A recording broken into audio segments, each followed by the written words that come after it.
So Halo got a huge content leak. I wonder what this means. I don't even know. Biggest Halo content leak in history. New Bungie Halo content from Mint Blitz. Well guys, this might be the biggest content leak in Halo history. I don't even know how to feel about it. It's bittersweet. It comes with a lot to talk about behind the scenes. I'm really going to try to be objective today, guys. I'm going to cover all of the— Is it canceled stuff that just got leaked that is just sad that we didn't get to see? That's what I'm guessing. Content that is now available, as well as the dig site team's own personal testimony of how they've been treated in the past 2 to 3 years. I really cannot state enough how substantial what has happened is. I'm going to give you a broad idea of what actually happened, and then we'll deep dive from there. So last night, 80 gigabytes of cut and unreleased Halo content from the dig site team, the archaeological group that set out to restore cut Halo content, leaked. The dig site team are responsible for the 1999 Halo release, the Halo 2 E3 demo, and the Alpha Moon Arbiter mission I covered a few weeks ago. The content that released is comprehensive and is going to have very, very large ramifications and consequences going forward. We'll talk about that too. First of all, what I'm going to do is I'm going to go through what is actually available currently, what's in the files, and I'm going to say it's early days, so much more will probably come out in the coming weeks. With that brief intro out of the way, here's the— I'd really like to see all of this cut content come to light, because that's just more ideas that maybe the game company could use. First large major piece of content, Halo E3 2000 and Macworld, now playable on PC. That's right, the entire build has leaked. Every single weapon and vehicle is usable. The entire scenario Bungie used back in the day is playable, and I'm honestly shocked at how comprehensive it is. I want to play that. I really want to play that. I'm probably about to start a Halo series, actually. But I want to play that.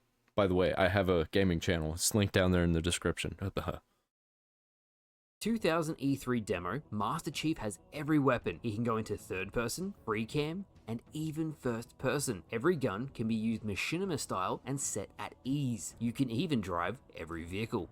One thing I noticed when I was playing around with the build, there's even a button that lets you pretend talk. You press the button and Master Chief's head will go up and down in sync with you talking. Machinima fans would absolutely love this, and even me, as someone who's used Halo Theater for years, wow. The guns are super unique as well. Even the energy sword looks amazing. You also have wildlife, the original wildlife. You have Marines, a Warthog, Wraith, Spectre, and Banshees. You name it, and they can all be driven. I'm really going to showcase— Man, like, back in the day, 343 or Halo Studios, whatever, they got nothing on this.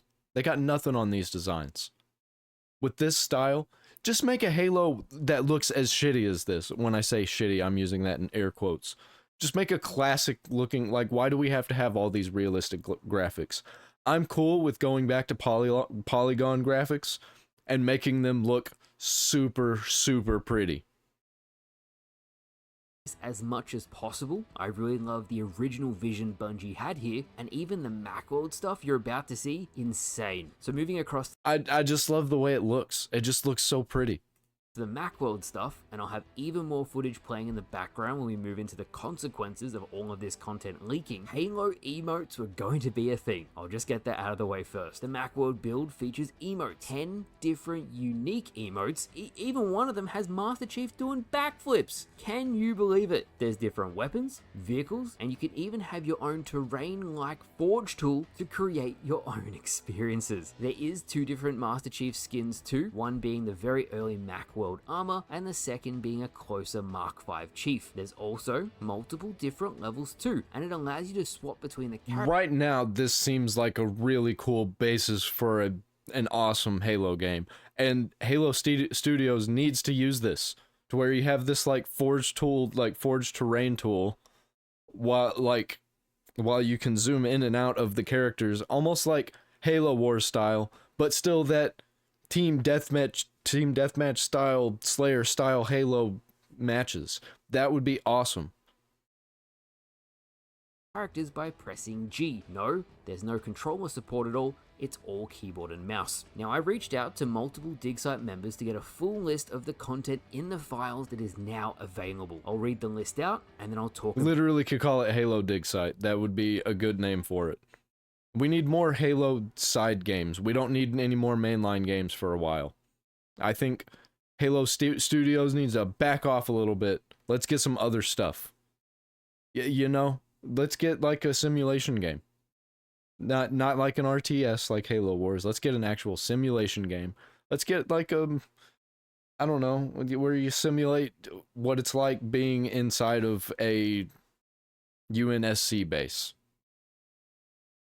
about it a little bit. So we have Bungie's documentation for most Or an open world RPG, an actual one that's not like trying to be a Halo sequel.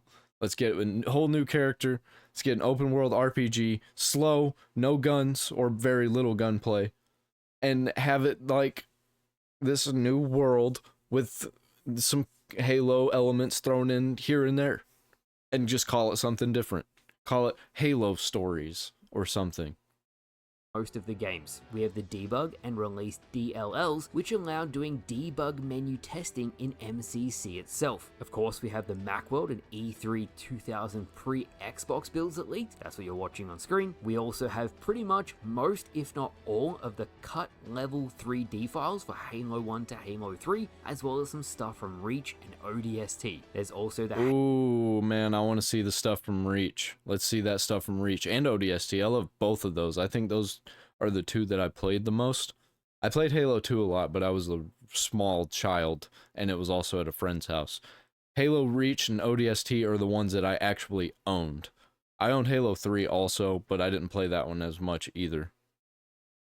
Halo Reach boat level, M40, the Halo 3 Guardian Forest level. You might remember the modder, Rejected Shotgun, making his own version of a Guardian. I'll have that on screen right now, as well as the Halo 3 Forerunner City level. To keep it going, there's lots of cut Halo Combat Evolved Jeff Steitzer announcer lines, potentially Xbox 360 tools, which are partially useless without the Halo 3 game data, but that might be useful for reverse engineers, and finally, Halo 2 Vista, Xbox One MCC, and various Halo 3 pre-release tools. As you can see, it's a pretty comprehensive list of content, and I'm sure over time, modders are going to find even more content that will find its way online. Many of the DigSite crew are of the opinion that now the content is out there, people can finish it off, or I should say, the community can finish it off, and some great things can come of it. I wouldn't be surprised if people made full versions of the Macworld builds of the game, multiplayer experiences, new campaigns, etc. The sky is the limit in that regard. Oh man, I'd love to see some new Halo campaigns.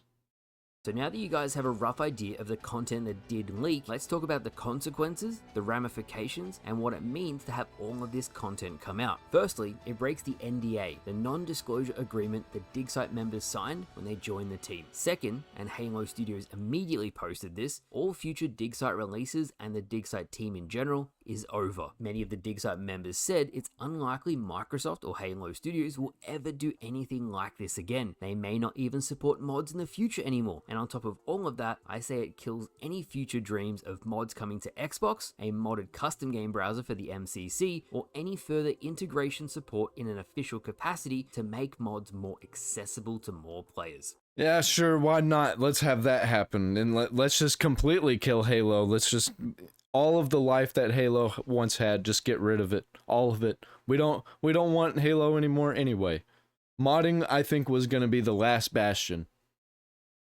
That's the consequences. Next, I'm going to read exactly what the DigSite members said, how they felt, how they were treated, and just for the record, none of the core group of the DigSite team leaked all of this information. It was someone with higher clearance, which I hear is only a few people. Last week, I spoke about many DigSite members leaving. I also spoke about some forgers voicing their concerns with how they've been treated and that some, not all, are unhappy. I had a feeling there'd be a continuation of this, but damn, I did not expect any of this. First of all, I'll start with this little sentence. It's impactful, it holds a lot of weight coming from a DigSite member, and it reads, "I do not believe the studio behind Halo will ever actually engage or support the legacy or community interests of Halo with any sincerity or authenticity for multiple reasons, partially also why we quit." That's a very loaded sentence. decisions. And if you had to ask my opinion about it, it just seems like they're very, very frustrated. Another of the dig site members had this to say: the too long didn't read is two things: disagreements with Microsoft and in general. Half of us can't afford to continue work on this without it being an employment thing. Halo Combat Evolved is something I can easily work on and mod in my free time, but doing something like restoring a Halo 3 level would be a full-time job. There's no modder drama between any of the dig site members, and in reality, this is probably the one good way a chunk of the Halo 3 and older content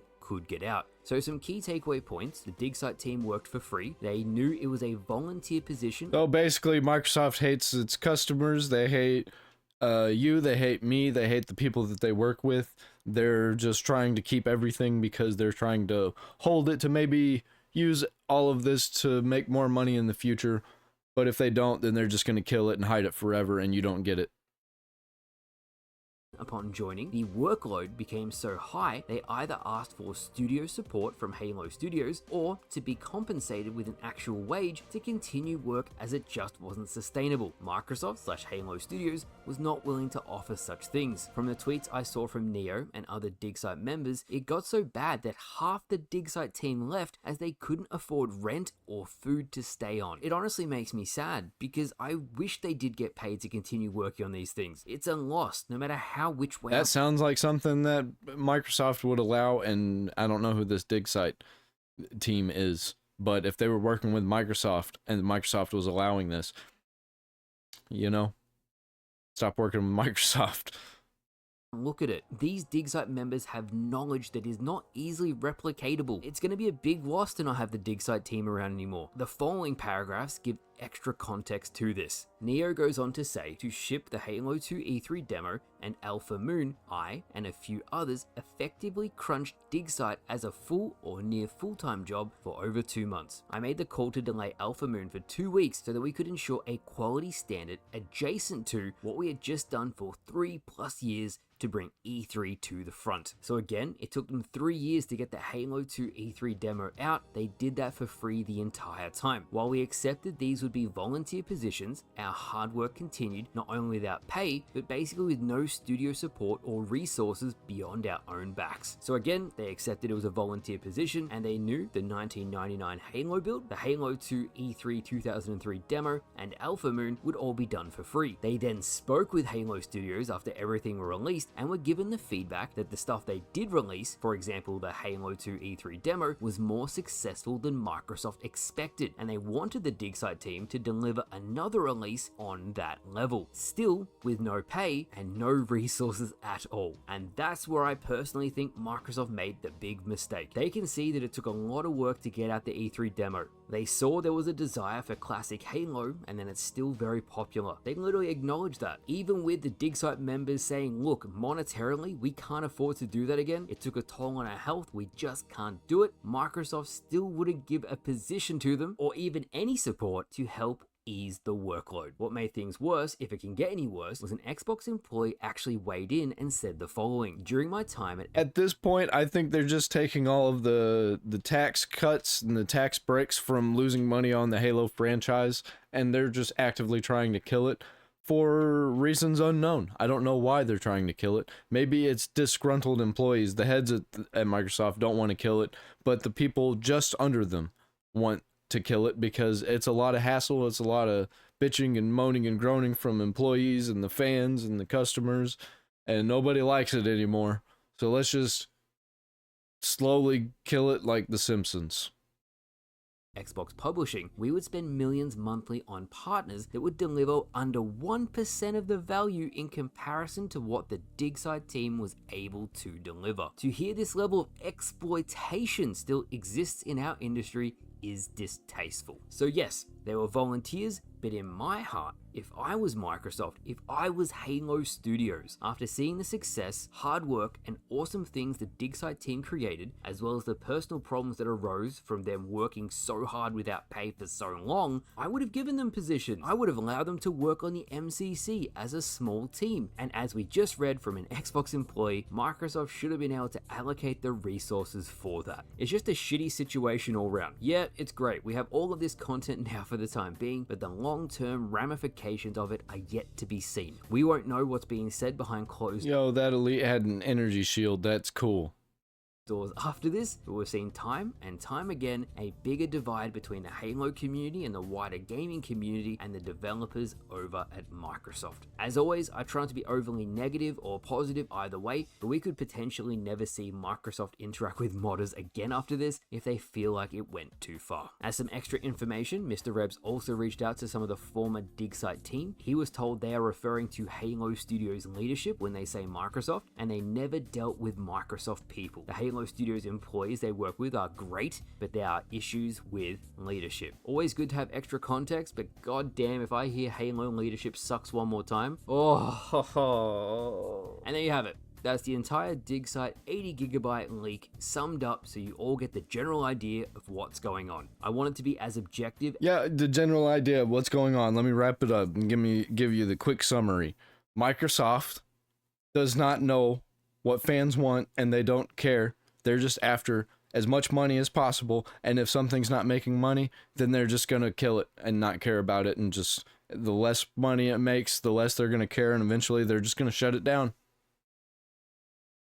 And to the point as possible, as it's a lot to digest, but I'm sure more info will leak over the coming days, and when it does, I'll do a follow-up. I was actually on holiday when all of this dropped, but it's such substantial information, I came back earlier, I had to do a video about it. With that said, let me know what you think down in the comments below. I'll leave you guys today with what Sean, a DigSite member, said. Thank you all for watching, and I'll see you guys later. Personally, I left due to disagreements with how Halo Studios views the community. To put words more simply, the work we did on Halo 2 E3 was not considered real work and was frequently compared to the Forge community. Prioritizing the community was overall not very high on the list for the studio. My impression of how the studio views the community is that it isn't real talent unless it was done within the studio walls. This affects everyone, whether you are a modder, artist, or even a player just wanting to share things. On top of this, Halo Studios has become increasingly more isolated as a company. The days where the community may have had a legitimate career path out of passion for Halo are over.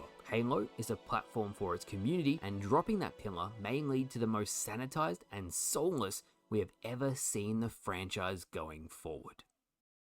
I've always noticed this with Halo and Call of Duty. They've always wanted to start these like apps and websites for people to go to, for the community, for people to connect, and it really waters down the whole experience. You're losing focus on what people love about these franchises, and I kind of feel like that's what they're moving forward with in the future. They want to turn Halo into a social media hub, into a platform, into a movement. And it's I don't know. That's what live services are kind of turning into right now. They've noticed that small communities are rising up everywhere. So they're trying to start small communities again. They've already tried this before. It failed with like Call of Duty. I think it was called Call of Duty Elite, and they had I forget what Halo was called. And back when Reach came out and you could get rewards. Was it Reach or was it Halo 4? Might have been for Halo 4, where you can get in-game rewards and stuff like that. No, I think it was Reach.